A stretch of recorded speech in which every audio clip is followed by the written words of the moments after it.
2025, chiếc sedan dành cho chủ tịch tân thời. Mẫu sedan cao cấp Nhật Bản Toyota Crown 2025 sở hữu thiết kế đặc biệt, phiên bản thay đổi nhỏ trình làng có nhiều đường nét tinh tế và trang bị khác biệt.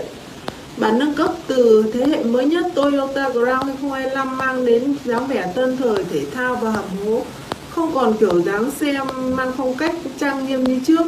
Tuy nhiên, nó vẫn được giữ được những đường nét và trang bị đặc biệt, toát lên vẻ đẳng cấp và khác biệt so với các mẫu sedan thông thường của hãng xe Nhật Bản.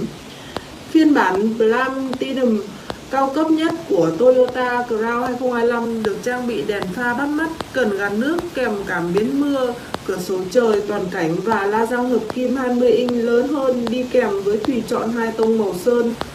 Phiên bản sedan của Toyota Crown 2025 mang dáng vẻ tương đương các dòng xe cỡ lớn như Mercedes-Benz hay là BMW 7.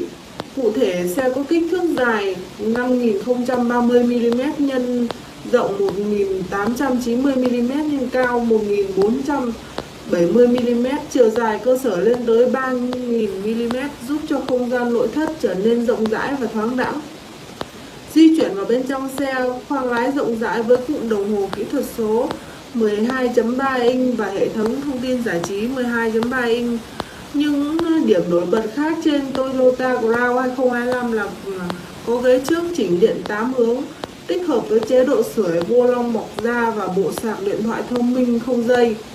Xe cũng được trang bị hệ thống điều hòa không khí tự động 2 vùng và gương chiếu hậu tự động chống chói đi kèm với hệ thống Homelink.